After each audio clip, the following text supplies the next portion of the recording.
Thus, the true is both the process and the result of its own becoming. It is the dynamic interplay of self-differentiation and self-integration, where the unity of the whole is realized through the mediation of its parts. Its reality is not static, but active, not given, but achieved. This self-restoring equality, this reflection of otherness back into itself, is the essence of the true, revealing it as a living, self-realizing totality. The life of God and divine knowing may indeed be aptly described as a play of love with itself, a harmonious self-relation in which unity and joy are reflected endlessly within their own perfection.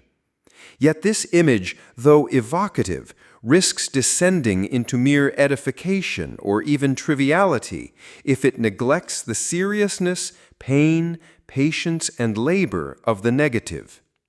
Without these elements, the idea becomes a shallow sentiment, a one-sided portrayal of divine life that glosses over the depth and complexity inherent in its realization.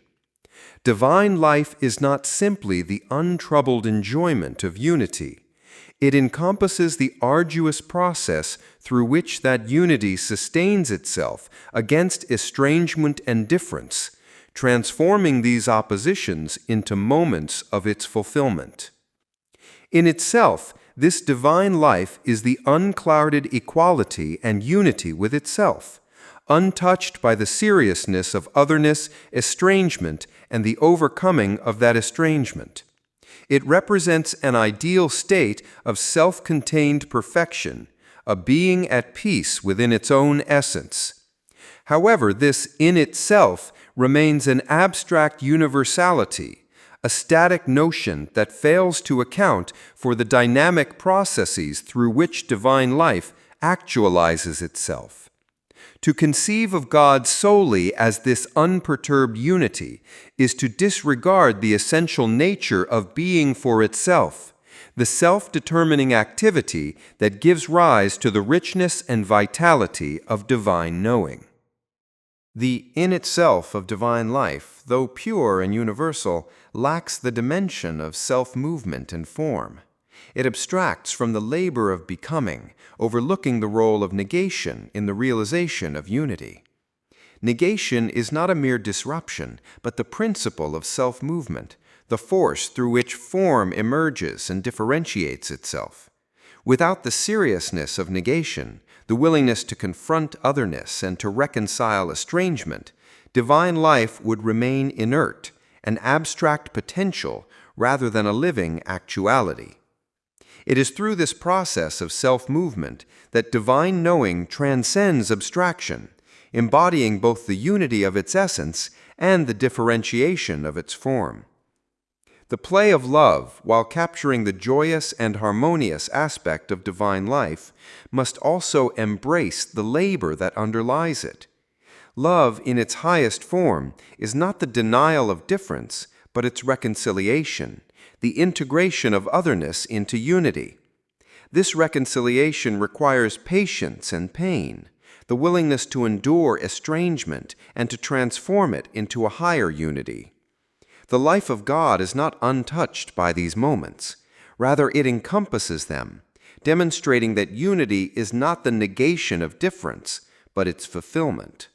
Divine life, as self-knowing and self-loving, contains within itself the process of overcoming estrangement, a process that is as essential as the unity it achieves. Thus, the description of divine life as a play of love with itself must not be reduced to a comforting image devoid of depth. It must acknowledge the seriousness of divine self-knowing, the active process through which unity is achieved and sustained. The labor of the negative, the splitting, estrangement, and reconciliation of form, is not incidental, but integral to divine life. Without this labor, the idea of divine knowing would remain an abstract universality, disconnected from the richness of its actualization.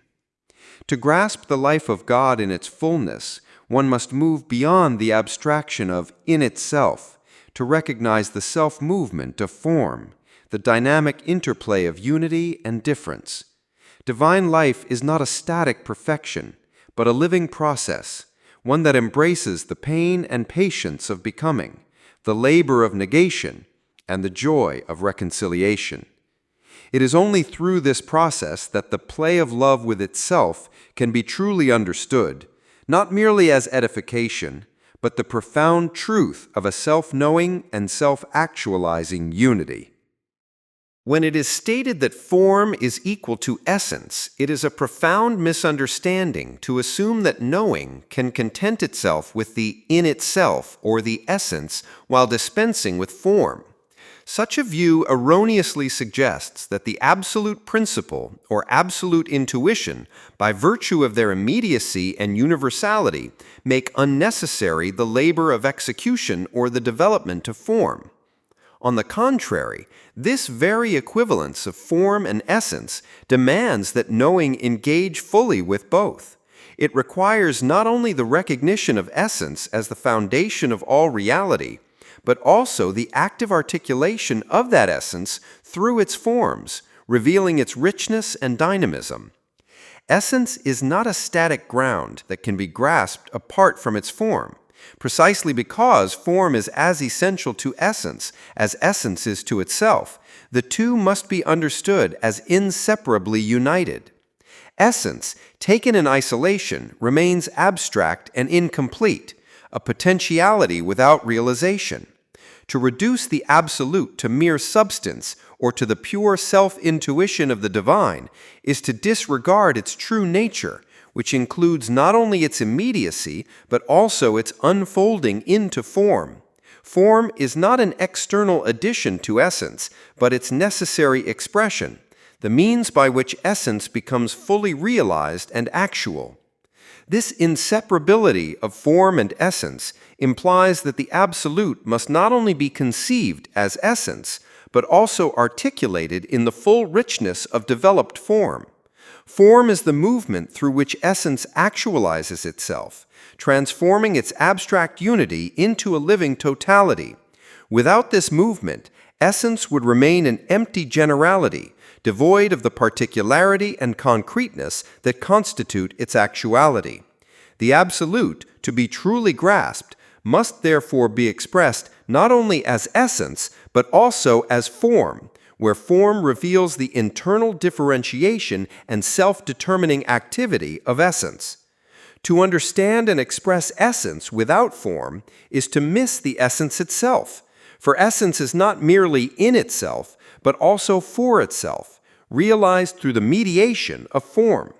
This mediation is not an extraneous process, but the very means by which the absolute comes to be known and expressed as actual.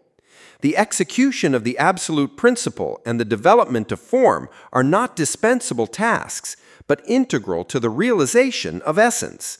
Only through the dialectical unfolding of form can the absolute reveal its full richness and complexity, demonstrating that it is not a static substance, but a dynamic, self-differentiating reality.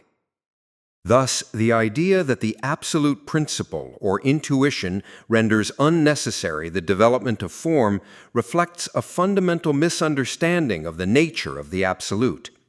Essence without form is incomplete. Form without essence is empty.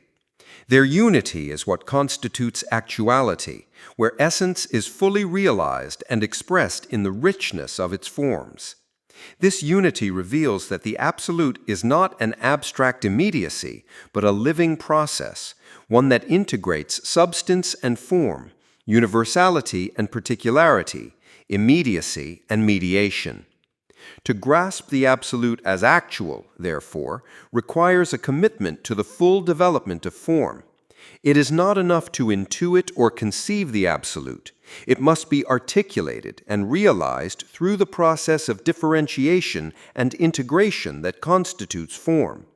This process is not ancillary, but central to the nature of the absolute, for it is through form that essence reveals its inner necessity and becomes truly itself. Only in this way can the absolute be understood and expressed as actual, a reality that encompasses not only its ground, but also the full scope of its realization. In this light, the equivalence of form and essence is not a mere theoretical proposition, but a call to engage with the labor of actualization. It challenges the tendency to rest in abstraction and demands a deeper engagement with the unfolding of essence through form.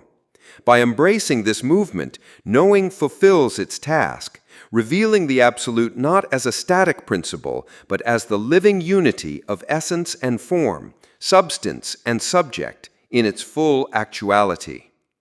The true is the whole, yet this whole is not a static or pre-existing entity. It is nothing other than the essence that completes itself through its development. The absolute, often conceived as timeless and unchanging, must instead be understood as fundamentally dynamic. It is not simply what is, but what becomes, a totality that realizes itself only through the process of its unfolding. To grasp the absolute fully, one must recognize that it is essentially a result, that it is what it truly is only at the end. This is not a diminishment of the absolute, but a profound insight into its nature. Its actuality lies in its process, its becoming, its self-realization as subject.